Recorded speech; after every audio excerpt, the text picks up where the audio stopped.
오늘 모신 분은 IBK 투자증권 함정남 차장입니다. 안녕하세요. 안녕하세요. 자, 오늘 증시 좀 어려운 하루가 되지 않을까 처음에 그렇게 생각했는데 예상 밖이에요. 네. 오늘 강한 모습. 금요일 날 또 미국 증시도 조정을 받았기 때문에 좀 불안했는데 오늘 이렇게 강하게 나온 이유가 있을까요? 오늘 장 어떻게 보셨는지 일단 총평 한번 해주시죠.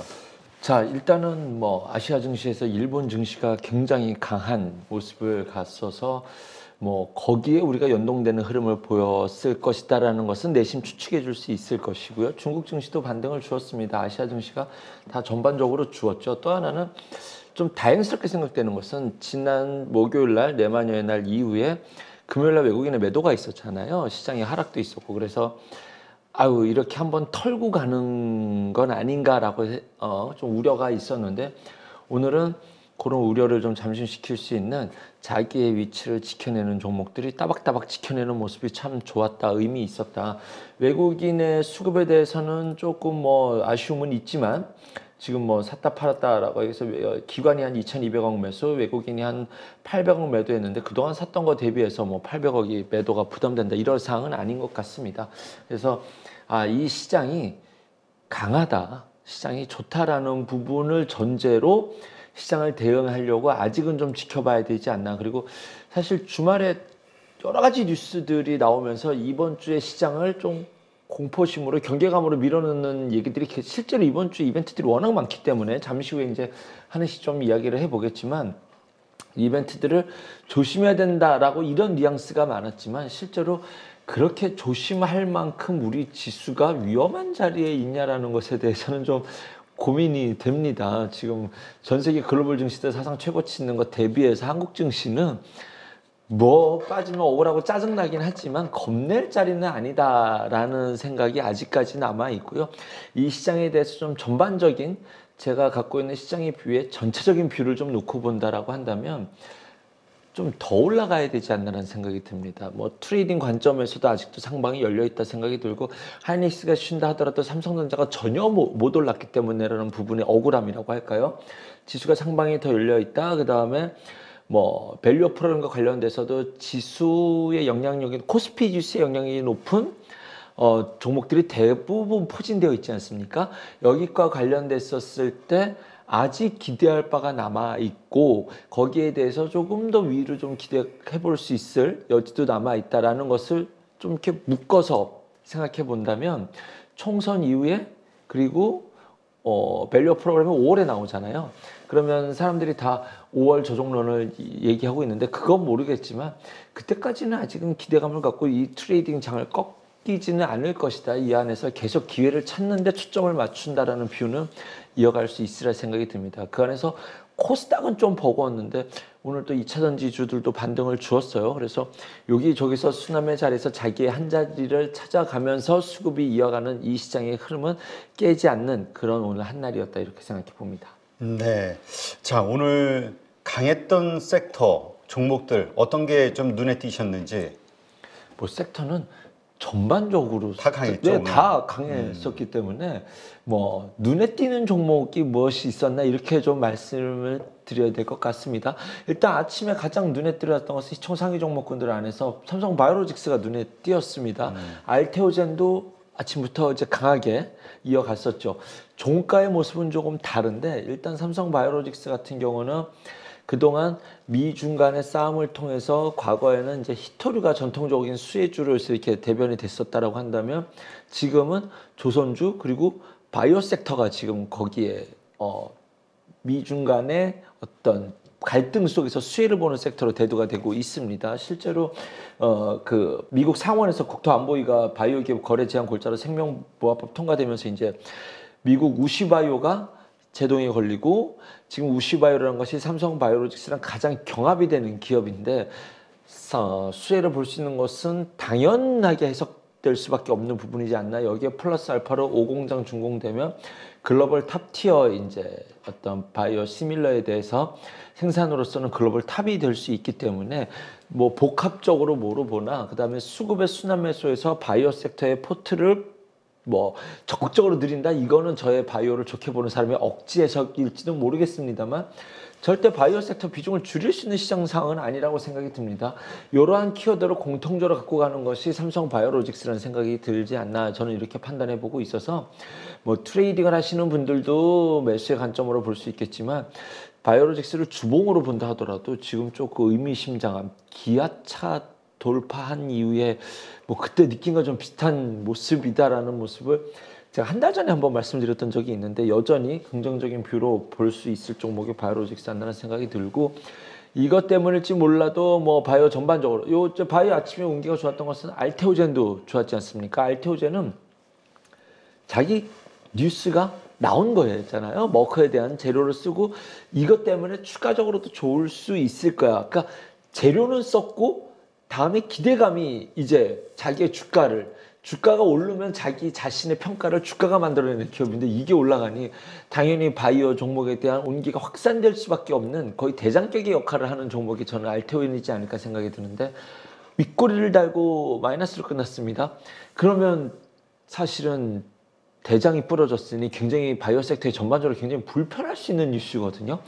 그런데 그러지 않고 종목별로 내 종목은 다른 종목들이 굳건히 지켜내는 모습. 제가 지난 시간에 알테오젠과 비슷한 색깔을 갖고 있는 종목을 하나 찍으라고 한다면 삼성단제약이 그런 색깔을 갖고 있습니다. 어떠한 뉴스가 나올 수 있는지에 대한 기대감을 이 투자자들은 다 알고 있는데 그 뉴스가 나올 거냐 안 나올 거냐 그 아일리아와 관련된 바이오시밀러에 대해서 PFS 제형을 갖고 있는 강점을 갖고 있는 기업인데 이 아일리아라는 바이오시밀러는 유럽 시장을 선점할 수 있느냐 없느냐라는 싸움인데 그 안에서 삼천단제약이 선점할 수 있을지 없을지는 모르지만 어쨌든 아일리아 바이오시밀러스는 자기만의 확실한 색깔과 매력을 갖고 있는 기업입니다. 사실 알테오젠도 그 재형전환과 관련된 이것이 언제 터지냐였는데 뭐 삼천전자제약도 언제 터져야 터지는 거지만 그 기대감을 주주들은 다 알고 있는 상황인 것이죠. 뉴스가 나오기만을 기다리는데 알테오젠이 빠질 때 삼천전자제약이 조금 반등하는 모습을 보이면서 아 바이오 섹터는 이제 종목별 그다음에 섹터별 순환매가 아직은 끝이 아니다라는 것이 알테오젠이 꺾였지만 바이오 다른 섹터는 온기를 지켜냈다라는 것이 조금 바이오 섹터는 조금 더 유지될 수 있다 그런 시그널이 좀 뜨지 않았나 저는 바이오 섹터는 개인적으로 이렇게 보고 있고요. 코스닥을 지켜낸 거 외국인 기관의 쌍끌이 수급이 매수가 들어왔습니다. 에코프로 비행과 에코프로 참 오늘 LNF도 좋았어요. 네, LNF도 좋았죠. 근데 일단 코스닥 지수를 대변해서 얘기하는 그렇지. 종목이 두 종목이기 때문에 꼭 짚고 말씀드리고 싶은데 한 달 전부터 계속 이렇게 말씀드렸던 것 같아요. 매우 의심해서 보는데 이 자리가 더 빠지기는 어렵다. 반등이 줄 것 같다라고 말씀드리는데 이 두 종목 빼고 2차 전지는 다 올라간 느낌이에요 지금.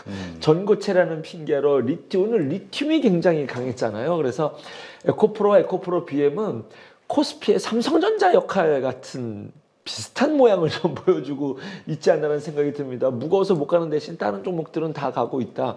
지금 오늘 리튬 종목은 첫 반등을 주지 않았다는 생각이 들어서 이제는 2차 전지도 지금 2차 전지를 종목별 차별이 굉장히 심해서 이제부터 시작입니다라고 말하는 건 어떤 부분에서는 좀 늦은 부분도 있죠. 그래서 저는 지금 그동안 못 갔던 2차 전지 종목들도 온기가 좀 확산될 수 있는 이런 그러니까 예를 들면 반도체도 전공정이 못 갔던 종목들이 기다리는 종목이 있다면 삼성전자 갈 때 같이 가지 않겠냐 이러한 이제 시나리오를 풀어가고 있지 않습니까? 그런 것처럼 그동안 소외되었었던 2차 전지들도 이제는 좀 쫓아갈 수 있지 않을까. 그 앞단에서 가장 먼저 볼 수 있었던 것이 사실은 리튬 가격의 반등 때문에 이제 이쪽이 올라가야 된다라는 이야기들이 논리가 나왔지 않습니까? 거기에 대해서 오늘 리튬주들이 반등을 주었던 것이 가장 좀 눈에 띄지 않는다는 생각이 듭니다. 리튬 포스가. 그리고 반등을 줄 때 그쪽 섹터 내에서 상한가가 있냐 없냐는 굉장히 중요하거든요. 근데 리튬 포스가 상한가를 들어갔기 때문에 뭐 하이드로 리튬이라든가 미래나노텍 뭐 그다음에 뭐 그걸 채취한다 하더라도 에코프로와 에코프로 BM은 수익률 면에서는 다른 종목 대비해서 상당히 무거울 것이라는 생각이 드는데 이 자리에서는 좀 반등의 시나리오에 힘을 실어주는 것이 시장과 지수 또 수급 논리의 정황상 맞지 않나라는 생각이 듭니다. 그래서 그 안에서도 이제는 2차 전지까지도 포함시킬 수 있는 환경이 만들어졌다. 순환매 한 자리로 좀 이렇게 말씀드릴 수 있겠네요. 네, 지금 그 뭐라 그럴까요? 삼성 SDI를 포함한 뭐 SK 이노베이션도 그렇고요. 네. 오늘 상당히 강했어요. 전고체 부분도 만만치 않았지만 배터리 셀 업체들의 강세도 전반적으로 2차 전지 모든 그 섹터들이 다 움직였던 것 같은 느낌이 들어요. SDI 40만 원 깨지고 내려갔었을 때 회의할 때 이런 게 사긴 사야 되는데 뭘 명분으로 사야 될지 모르겠다라는 게 진짜 회의 내용이었거든요. 이거 지금 사야 되는 건 맞는데 어떻게 명분을 줘야 될지. 그래서 전고체로 삼성 SDI가 처음 올랐을 때 전고체 때문에 이 밸류를 땡겨 올리기는 어려운데 아마 기관들도 저랑 비슷한 생각을 하지 않았나라는 것이 제가 심리적 심증이었거든요. 삼성 SDI를 담기는 담아야겠는데 하나의 명분이 필요했다. 전고체가 거기에 맛깔난 성장성의 밸류를 줄 수 있는 그런 하나의 맛깔나는 명분이 되지 않았나라는 것이 삼성 SDI의 그 전고체 떡밥이었다고 생각이 듭니다. 그런데 SK 이노베이션이 오늘 뜬 것 같다라는 생각이 들어요. 얘네가 액침냉각 사업부 신설해가지고 이거 사업해가지고 양산한다는 이야기가 나오면서 오늘 주가가 좀 반등하는 모습을 보여주었거든요. 반등이라는 표현도 좀 이상하다. 반등도 이상하죠. 뭐 아예 못 움직였었으니까 오늘 첫 시그널 정도가 뜨지 않았나라는 생각이 드는데 액침냉각이라는 것이 2차 전지에 만들어낸 것이 아니라 이제 반도체도 엮여서 이제는 데이터 센터에 앞으로 에너지 효율성에서 굉장히 중요한 역할의 키워드지 않습니까? 액침냉각이라는 것이 실제로 다른 데는 데이터 센터들이 막 바닷속에 있고 구글은 막 이렇게 있잖아요. 그래서 그것과 관련된 사업을 한다라는 것이 SK 아직 제가 이걸로 말씀드리기가 좀 타이밍이 빠르지는 않나라는 생각이 드는데 제가 지금 오늘 SK 이노베이션에 대한 느낌은 이것도 이제는 SK 이노베이션을 갖고 계신 주주분들의 대표적인 억울한 부분이 정유들에도 올라갔어야 되는데 SK온에 대한 밸류는 1g도 포함 안 된 주가 흐름이지 않냐라는 것이 SK 이노베이션 갖고 계신 공통된 주주분들의 공통된 억울함이거든요. 그거는 다른 투자분들도 공감하시리라 생각이 듭니다. 그런데 그래 그거 이해돼. 그런데 이제는 이 주가를 한번 올릴 수 있을 만한 명분이 필요한데 지금 이것이 그거에 대한 어떤 삼성 SDI가 올라갔었던 그 명분 지금 오늘 딱 그에 맞게 좀 기관과 외국인 쌍끌이 매수가 딱 들어왔는데 좀 무겁다. 지금 뭐 놀 거 많은데 굳이 여기 이러신 분 투자분들에게는 조금 뭐 적극적으로 말씀드리기는 아직은 좀 힘이 미비할 수 있겠지만 SK 이노베이션을 갖고 계신 분들이 단가가 높으실 거예요. 17만 원대 분들이 많으실 거라는 생각이 듭니다. 이것은 제가 차트를 보고 추측하는 건데 그분들이시라고 한다면 물 타야 되는 첫 번째 시그널이 뜬 날입니다. 저는 물을 탈 때 3번에 나눠서 탄다라고 했었을 때 지금 첫 시그널은 떴다. 반드시 1차 매수는 하셔야 된다. 저라면 30%. 제가 물량을 이 정도 산다. 그러니까 저는 만약에 1억 산다 그러면 물타갈 때 1억 더 산다는 전략으로 짤 때 이 정도 빠졌으면 그러면 한 30% 정도는 살 수 있는 날이 오늘 종가이지 않았나라는 생각이 들어서 오늘 좀 많이 눈에 띄었던 정보 중에 삼성 SDI 그러면 이제 힌트 얻으셨죠. 명분이 필요했었다? 그러면 여기가 끝은 아니라고 보는 거예요. 2차 전지의 성장성의 밸류를 줄 때 이제는 많이 판다는 밸류를 줄 수 없잖아요. 많이 팔 거야. 그거는 이미 끝났습니다. 그걸로 밸류를 주는. 근데 전고체라는 것은 새로운 성장 밸류를 줬다. SDI 그 밸류로 그 시나리오를 조금 더 풀어갈 수 있겠네. 그 시나리오를 한다면 여기가 끝은 아니겠네. 이노베이션은 이제 시작이겠네. 뭐 요 정도 오늘 눈에 띄었던 종목이었습니다. 네. 아, 진짜 오늘 2차 전지 쪽 정말 강했는데 네. 어떻습니까? 이번 주에 네. 우리 시장 주가의 흐름을 변동시킬 만한 또 강력한 이벤트들이 네. 많이 있죠? 네. 뭐 주말에 여러 가지 리포트들과 유튜브를 봤는데 리포트를 보면 이제 다 일정을 알고 있으니까 그렇지 하고 봤는데 유튜브는 제목들을 워낙 선정적으로 뽑아야 되니까 열심히 들여다봤습니다. 하나씩 짚어보도록 하죠. 일단은 우리 피부에 가장 와닿는 것 중에 하나는 FOMC일 테니까요. FOMC 지금 우리가 알고 있는 FOMC의 의견은 올해 금리를 3번 인하할 것인데 라는 것이 지금 현재 우리가 바라보고 있는 FOMC 입장이지 않습니까? 점도표 기준상으로 봤었을 때. 근데 지금 CPI라든가 PPI가 보면은 잘 나와요. 생각보다 높게 나오지 않습니까? 그렇기 때문에 금리 횟수가 점도표가 바뀔 수 있을 것이다 라는 이야기들이 계속적으로 화두가 나오고 있으니 실제로 이번에 금리 동결이죠. 100%. 근데 점도표가 어떻게 나올 것이냐, 그리고 파월이 뭐라고 얘기할 것이냐에 굉장히 큰 변수가 될 것이다.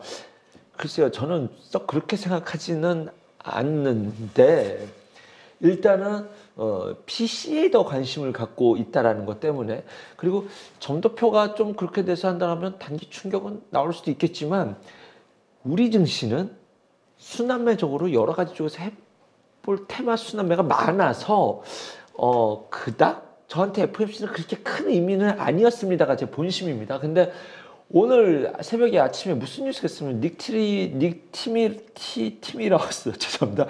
그 기자가 연준 기자지 않습니까? 이제 뭐 시장에서는 끈아풀 기자라고 하는데 그 기자가 인터뷰 하나 냈어요. 우리가 생각하는 것만큼 걱정할 필요는 없다라는 뉘앙스로서 뭐 여러 가지 뭐 김연기가 아니면 아니지라는 내용입니다. 내용만 보면은. 근데 그렇게 걱정은 하지 마라는 뉘앙스의 인터뷰 자료를 발표했던 거였거든요. 그렇기 때문에 그렇지, 연준도 두 번을 인하한다는 점도표가 맞춰진다 하더라도 파월 연준의 적어도 의장의 생각은 좀 상당히 금리를 인하하는 데 초점을 맞추는 방향성이다라는 것이 시장에 좀 떡밥이 풀리지 않았나? 그래서 어떻게 보면은 오늘 아시아 증시가 좋은 것도 거기에 하나의 시나리오도 있지 않나라는 생각이 듭니다. 그래서 오케이, 뭐 어쨌든 뭐 시장이 불편할 수도 있다. 그건 우리가 염두에 두고 있고 이미 우리가 알고 있죠. 그런데 다시 말씀드리지만 미국 시장은 엔비디아가 좋았던 거죠. 우리 시장은 거기에 대해서 그렇게 뭐 우리 시장이 그만큼 과열이냐? 천만의 말씀입니다. 우리 증시는 그렇지 않았다는 것을 다시 염두에 본다라면, 그런 관점에서 볼 때 그것 때문에 빠지면 뭐 살 기회다라고 보시면 될 것 같고, 오히려 관심은 BOJ가 될 것 같습니다. 내일이면 발표가 날 텐데 7년 동안 마이너스 금리였던 것을 바뀔 수 있는, 그리고 17년 만에 처음으로 이제 금리 인상을 하게 되는, 즉 일본은 그동안 돈을 열심히 뿌려서 찍어냈었던 YCC라고 해서 일드 커브 컨트롤이라고 해서 장단기 금리를 결정해 놓고 국채를 무제한 매입을 했었던, 그래서 그 장단기 금리를 고정시켜 놨었던, 이러한 유지를 했었던 기업이라서 나라였기 때문에 돈을 엄청나게 뿌려댔었고, 실제로는 그 과정 속에서 미국의 채권도 많이 샀었죠. 그래서 미국 금리가 자이언트 스텝, 막 울트라 스텝 했었을 때 일본의 고통은 커져만 가서, 이러면 우리도 금리를 올려야 되는 것이 아니냐라는 것이 실제로 2년 전에 한번 큰 이슈가 됐었던 적이 있었기 때문에 지금은 그것에 대해서는 뭐 구체적으로 제가 말씀드릴 필요는 없다라고 생각이 듭니다. 그때 한번 충격파는 저는 맞았다고 생각이 들어요. 지금 뭐 장단기 금리가 역전되거나 이러한 현상은 없기 때문에 실제로 이것 때문에 일본의 엔화 가치는 상승해 가고 있거든요. 상승해 가고 있기 때문에 지금 이것 때문에 지수가 부러질 이슈다. 그러면 오늘의 일본의 이거는 오를 리가 없었겠죠. 그럴 상황은 아니다. 오히려 지금 시장에서 걱정했던 것은 이거죠. 엔화 강세가 나타나면 이제 시장에 뿌려졌었던 엔화가 다 철수되는 거 아니냐라는 건데, 그 폭 정도가 그 나가 있었던 엔화, NK 트레이드 자금, 지금은 그냥 단순 엔화지만 이 자금이 그 자산을 팔아서 엔화로 귀국할 상황은 아닐 것이다 라는데, 아직까지는, 근데 뭐 이유를 좀 봐야겠지만 엔화는 이제 전문가들의 이야기를 들으면 느린 속도로 좀 완만하지만 강세가 유지될 수 있을 것이다 라고 생각이 들 때, 지금 우리나라의 NK 트레이드 자금으로 들어온 그 엔화 자금이 엔화 요거 금리 한번 올린다고 한국 증시 팔고 엔화를 안 간다, 이 소리입니다. 제가 지금 드리는 말씀이. 그런 과정에서 봤었을 때 엔화가 결국 강세로 간다면 우리 업종이 뭐가 수혜를 볼 수 있느냐에 초점을 오히려 맞춘다면, 저는 예전에도 말씀드렸지만 현대 기아차가 도요타보다 저평가 받을 이유는 없다 라는 관점에서 볼 때 현대 기아차는 조금 더 홀드해 보십시오, 뭐 조금 더 지속적으로 들고 가 보십시오 라는 말씀을 드릴 수 있을 것 같고요. 이번 주가 이제 슈퍼 주총 위크입니다. 스테디시 코드 개정안 발표하고 은행주가 번쩍 올랐다가 지금은 조금, 오늘은 좀 한 템포 호흡을 조정해 주는 모습을 주었습니다. 조금 더 들고 가셔라고 말씀을 드리고 싶습니다. 어쨌든 총선이 있고 그다음에 아직 확정 방안은 나오지 않았기 때문에 그리고 지금 기관까지도 연기금도 참여해서 기업들이 이것을 주주들에게 좋은 결국 배당이잖아요. 배당과 그렇죠. 자산 소각이기 때문에 결국 우리들이 원했던 답이 도출될 확률 그리고 그 답이 도출되지 않다 하더라도 기다릴 뉴스가 있기 때문에 아직은 배도할 자리는 아니다. 아까 말씀드린 것처럼 총선 지나고 나면 한 20%는 분할 매도 정도 가능하고 그 다음에 발표 전후로 좀 뭐 한 50% 이상 뭐 이익 실현을 일단 해보고 나머지 재매수라든가 이러한 전략을 짜볼 수 있지 않을까라는 생각이 들어서 저 PBR, 밸류 프로그램 관련된 주들은 지금 요게 변동성이 간단한 트레이딩 아니라고 자신 없으시다면 조금 더 들고 갑시다. 오히려 슈퍼주총 이크보다는 감사보고서 시즌이잖아요. 네. 소형주들 조심하셔야 됩니다. 종목을 찍어드리지는 않겠습니다. 네, 알겠습니다. 네, 이러한 것들 잘 참고하셔서 투자에 참고하시기 바랍니다.